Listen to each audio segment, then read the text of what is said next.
Live, local, breaking news. This is WYFF News 4 at 6 in high definition.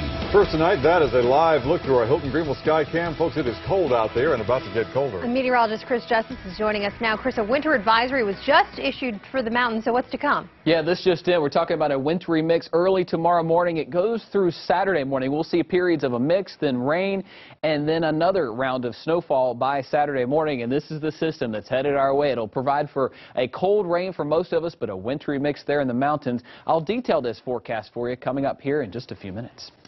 All right, Chris, thank you. Tragedy tonight in a close-knit community. Tonight, grief is spreading through a high school, mourning the loss of two fellow students who were killed in the crash. The teenagers were on their way to class when the accident happened. WYFF News 4's Mandy Gaither is joining us live and local tonight from Franklin County, Georgia.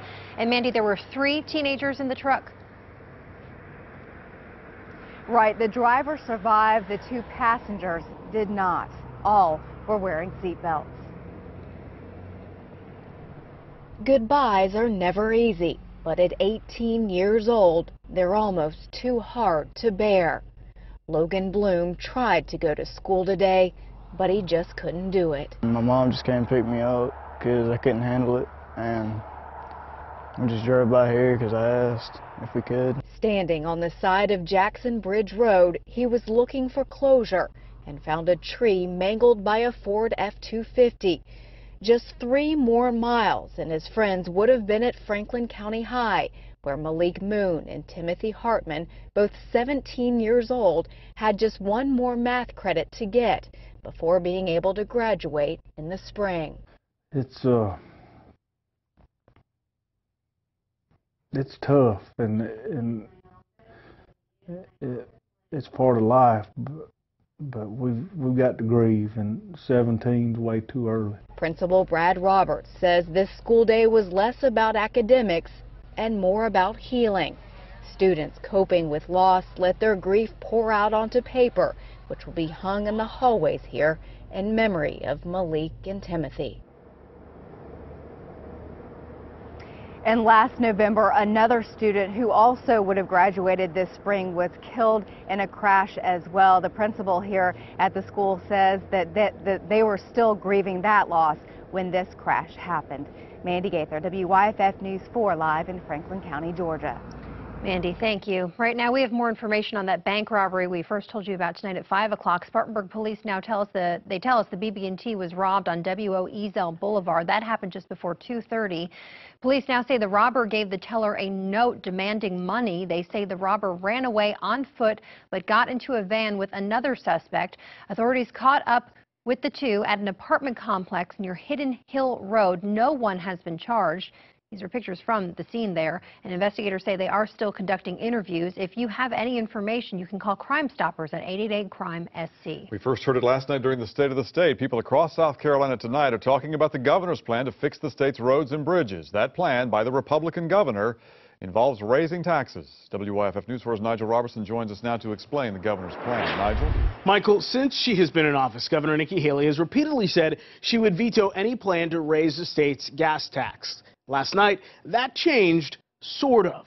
In her State of the State address, the governor laid out her much-anticipated plan to fund road and bridge work. And that plan included raising taxes and, to be fair, cutting them as well. The governor's office says 46% of the state's main roads are in poor condition. A third of the state's bridges, around 1,600, are structurally deficient. This one in the Greer area collapsed after a heavy rain. On top of all of that, with 5 interstate corridors, South Carolina has the 4th largest state highway system in the nation. It's widely recognized that we have major infrastructure needs in our state. We have a very real problem with the way our transportation dollars are spent. Our system screams out for reform and restructuring. The condition of our roads and bridges is a statewide concern, and yet our dollars are being spent with zero statewide perspective. In Wednesday night's State of the State, here's how the governor proposed fixing this problem, adding 10 cents to the state's gas tax over the next 3 years. That's right, raising the tax, while at the same time cutting income tax from 7% to 5% over the next 10 years.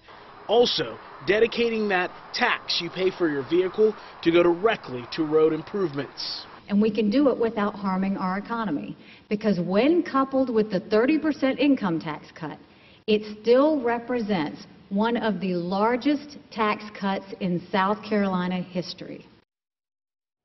It was silent in the State House when the governor mentioned that gas tax increase. However, she did stress that she will not approve it without a tax cut somewhere else. She says if her plan is put in place, there will be money to start fixing the roads as early as next year. Michael? All right, Nigel, thank you. And this gas tax idea comes at a time when gas prices across South Carolina are lower than they've been in years. Right now, you can find gas for about $1.69 in many parts of the upstate. Big difference from the $3 a gallon just a few months ago. South Carolina already has one of the lowest gas taxes in the country, 16.8 cents a gallon. Only New Jersey and Alaska are lower right now. And we went to the pumps today to ask voters their thoughts about the possibility of raising the state's gas tax. I think that raising the tax on gas is probably not a good idea. I think people are pretty happy to see the gas prices going lower. I would agree to raise the gas tax to fix the roads and things, because you get more wear and tear on your car and things with the bumpy road, especially Highway 85. It's really bad. Now, this plan is not just a South Carolina idea. Republicans in Washington have also been discussing raising the federal gas tax as well. It has stood at 18.4 cents per gallon since 1993. And tonight our political analyst Chip Felkel is here to talk about this. So, Chip, raising the gas tax, what is the political impact for the governor? Well, the first thing to remember is that she doesn't have to seek re-election, so she's got some political capital she can spend on this. Second thing is the business community has been very vocal about the need to fix the roads. I think she gave herself a little bit of an out here, because she set the bar with a caveat of lowering the state income tax as well as other things, and as well as restructuring DOT. That is not an easy task. So on one hand, she did what the business community wanted her to do. On another hand, she's made it pretty hard to get there. You know, talking about the business community, Michelin has even flirted with the idea of leaving the state because of the condition of the roads. How much does she benefit from support from the business community, or does she really take it politically on the chin from the constituents, from the voters? Well, the business community just helped her raise and spend over $8 million in a re-election campaign. Right. I would guess a lot of that money did not come from people who are raising a lot of hell over gas taxes at a Tea Party level. So I think she ought to listen to them.